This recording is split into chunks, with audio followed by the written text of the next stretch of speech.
How's it going there, everybody? I'm driving at nighttime, so this is just a audio recording for a Consciousness Awake video. I try to take any opportunity I have sometimes to talk to you guys about different types of topics and stuff. One topic that I talked about, when I started my channel about 4 years ago. I made a few different videos about sleep paralysis and how sleep paralysis is kind of the gateway to astral projections. I talked about that a few years ago. If you've noticed, the last year or two, there's a lot of other videos on YouTube that are starting to make that connection with sleep paralysis, sometimes called waking paralysis. And out-of-body experiences. I'm not saying they all watch my videos. No, not saying that at all. All I'm saying is that more and more people are just kind of like, becoming more aware of the link, between the symptoms of sleep paralysis and astral projection experiences. So in this video, what I want to explain to you is one of the biggest issues people have with sleep paralysis, and that the biggest issue for people is fear. I did make a video about overcoming the fear aspect of sleep paralysis to help you with out-of-body experiences some time ago, some years ago. And I think I made a video on how to self-induce sleep paralysis a couple years back.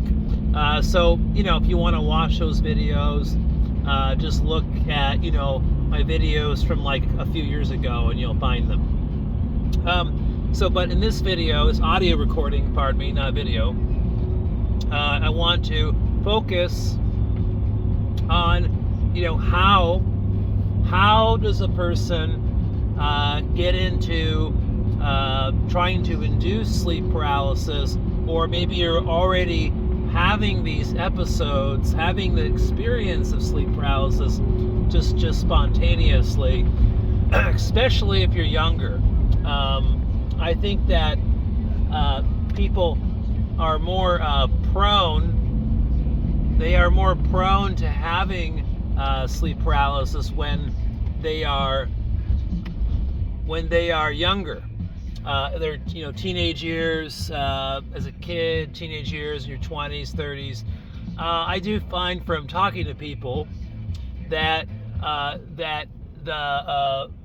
the rate of spontaneous sleep paralysis does diminish as a person gets older, unless you become proficient at self-induction of sleep paralysis, and that's a whole different story. So one of the biggest problems people have with SP, let's call it SP, is the fear, the element of fear that's associated with a waking paralysis event, and that is quite normal. It's logical to think that when a person is just waking up and they're paralyzed and they can't move their arms, can't move their legs, they can kind of vocalize, you can kind of try to talk or yell out, but it's really faint. It's like your vocal cords are not, they're paralyzed too. Your whole physical body is essentially paralyzed.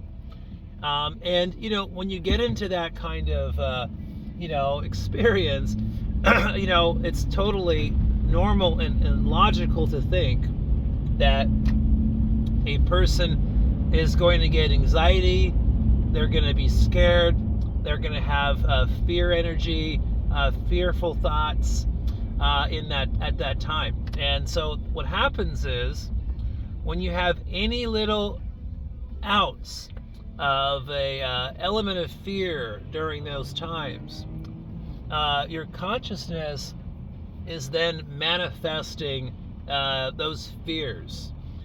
You're in a state, it's almost like a hypnagogic state in a way, because You're creating imagery. You're manifesting things in your room that aren't necessarily there in the non-physical space. Sometimes, now with the exception that you have to assume that there's a certain percentage of times, maybe, I don't know, it's hard to put exact percentages on these experiences, but there are just certain times where, I do believe that you might see a shadow person or a certain entity or a being or something in your room during those times, and it's quite possible that they are really there. Okay, we can't exclude the fact that that's possible. From my own experiences, I do believe that there were times where I was just catching something in that moment, witnessing something, even though I understand that a lot of times we are manifesting fears while in sleep paralysis. Now, I don't have a problem with manifesting fears in SP anymore.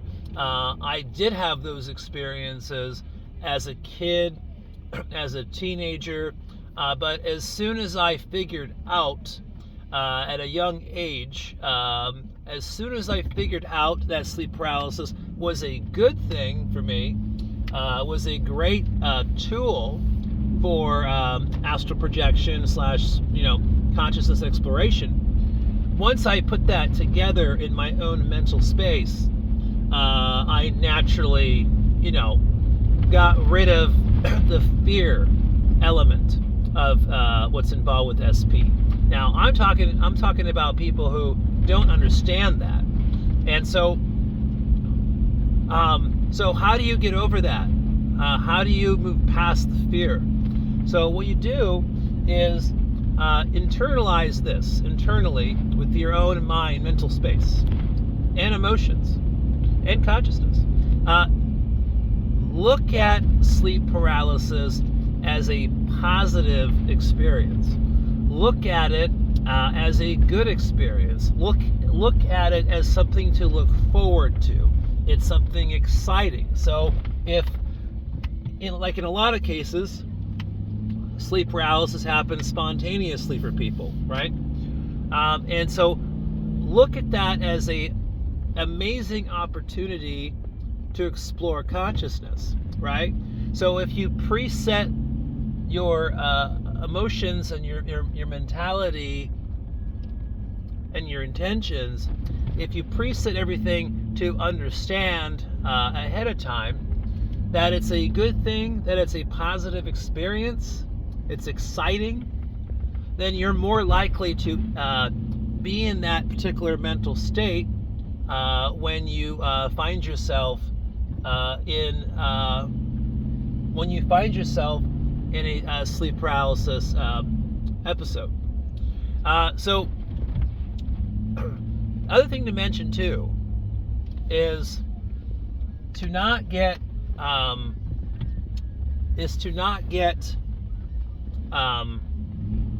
disappointed if you are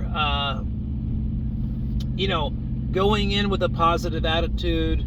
You're not in the fear state, but you can't seem to get out of body when you find yourself in sleep paralysis. Now, let me explain why sometimes it doesn't work, okay?